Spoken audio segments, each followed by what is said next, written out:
Mr. Henry Kwek. Mr. Speaker, sir, I rise in support of the motion.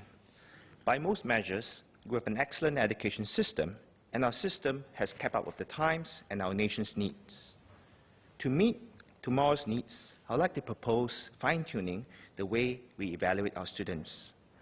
Doing so will strengthen critical thinking and the relevance of what our students learn in the humanities and applied subjects at the NO and the A levels. At the same time, I would like to speak about encouraging better social mixing between students from different schools so that we can shape a better future for Singapore. In any education system, the evaluation system or exams is the critical link between what should be taught versus what ends up being taught. An examination is where the rubber hits the road. The best intention of any curriculum developers can only be translated to effective learning if the examinations are properly designed and evaluated correctly by somebody appropriately trained. Today, our current system works very well for mathematics and science subjects because these subjects are objective and theoretical. Nevertheless, there is scope for us to fine-tune in two areas. One, fine-tune how we evaluate humanities subject, and two, accredit the industries to evaluate applied subjects. From time to time, we sometimes hear that we can do more to promote critical thinking when our students learn humanities. Some humanities teachers, I was told, teach the students to recognize patterns and to regurgitate predetermined answers. Now, why is critical thinking important? Well, the humanities study the human condition, society, and culture, or in short, life. Just like in life, there's no right or wrong answers in the humanities. There's only a way to think rationally and to look at the big picture. If we do not teach this, we're doing a disservice to our students that are holding them back beyond the school years. Why then are some teachers still focused on encouraging students to regurgitate answers rather than to think critically and independently? Now, one contributing factor could be the way in which our humanities are being marked at the O, N, and A levels. Currently, overseas educators from Cambridge mark our examination papers. They then provide annual feedback to MOE on how our students fare. And then in addition, every few years, the Cambridge chief markers will come down to Singapore to provide in-depth feedback to selected Singapore teachers under the trainers approach. These Singapore teachers then relay the gist of what they have learned from the Cambridge markers to the rest of the teachers. However, because information is sometimes lost in the transmission process, some of the Singapore humanities teachers might not get a uniform picture of how Cambridge evaluates our students. And some of these teachers, and I must stress, operating without the fullest clarity, and I must stress, out of the best intention for the students, fall back on encouraging pattern recognition and regurgitation of predetermined answers. If this is a possible issue, then a possible solution must be to try to provide as much clarity as possible to our teachers. And one way of doing so is to build up a team of Singapore-based professional markers for humanities subject, even as we continue to work with Cambridge as our examination partner. These professional markers can be formal teachers, but I hope that once they become markers, they should not be allowed to become teachers or part-time tutors. And besides focusing on marking, they can also work closely and strengthen MOE's curriculum development team. And because this team is based in Singapore rather than in Cambridge, they will have ample time to communicate with full clarity with all our Singapore-based teachers. The benefits are clear. Because our teachers will have minimum uncertainty on how the markers will grade the subjects, our curriculum developers will have more opportunities to, one, promote independent thinking and shorten, two, the curriculum review cycle. At the same time, it will also ensure a clear divide between the professional markers and the teachers so that the markings can continue to be fair and equitable.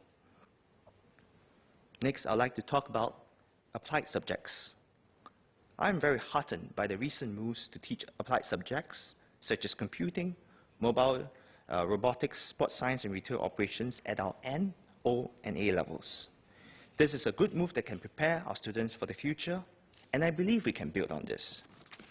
We can do so in two ways: by ensuring our students are taught the most current curriculum, and two, by ensuring our students are being evaluated by accredited examiners with directly relevant industry experience. Now, currently, even for applied subjects, I was told that the curriculum is set 2 to 3 years before the actual year of assessment, and the curriculum will last for 4 to 6 years before review. As we know, in some applied subjects, changes in technology happens quickly, and a 6 to 8 year curriculum cycle could be too long. Of course, one can argue that at the N, O, and A levels, our students can focus on the foundational knowledge for applied courses. Nevertheless, there could be scope for us to do better. And one way we can do so is to examine what is being done in Hong Kong. I'm not advocating that our examination board be privatized like in Hong Kong. Rather, I'm suggesting we take a look at how Hong Kong's examination board work with the private sector to accredit certain members of the relevant industries to evaluate students. For example, students learning auto repair will be evaluated by specially accredited actual mechanics operating in real workshops rather than in mock-up classrooms. I do understand this is a departure from the current way we evaluate, but I hope we can at least explore incorporating elements of this approach even for N, O, and A levels. Related to this is to encourage more industry practitioners to join in as teachers or as part-time teachers for applied subjects. Today, I believe that we have a lot of capable industry practitioners who are teaching and lecturing at universities, and they find it a privilege to do so. Perhaps we could also confer the same amount of prestige and encouragement to encourage more of these industry practitioners, very excellent industry practitioners, to do so in IT and polytechnics as well. Now, working with the industry to be accredited examiners, bringing more industry practitioners to be teachers, these two will help our students learn current content for applied subjects and help us transit towards a model that is closer to Germany's apprenticeship model. Let me speak about the next topic, which is forging friendship across social divides. Even though our social divide is nowhere as serious as in many other countries, there's always scope for us to do better, and Singaporeans expect us to try the best. And one powerful lever is our education system. MOE is already doing a lot, but there could be more scope for more. Today, MOE already encourages our students to do value in action programs, and this has, in my view, brought up altruism in our youth today, which I'm very proud of. Now, I'm suggesting that MOE can provide bonus points to encourage collaborations between different schools.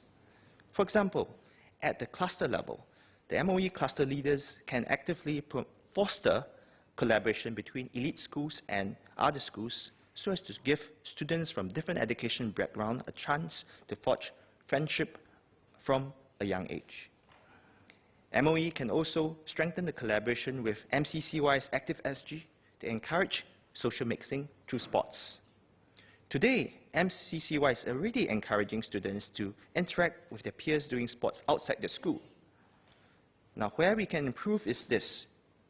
MOE and MCCY can collaborate by growing Active SG's sports academy and clubs to absorb even more students from all schools and give them CCA under the LEAD framework. At the same time, MOE can also invite sports academies to send teams to join various inter-school sports teams and competitions. These are just two ideas where MOE can encourage our youth to come together to bridge the social divide. And when our youth willingly come together to socialize, they will treasure the bonds that they built. To sum up what I've suggested, education is not preparing students for exams, it's preparing them for life. And by strengthening the teaching of independent and critical thinking, up-to-date practical skills and social skills, we can further achieve our aim. And with that, Mr. Speaker, I support the motion. Thank you.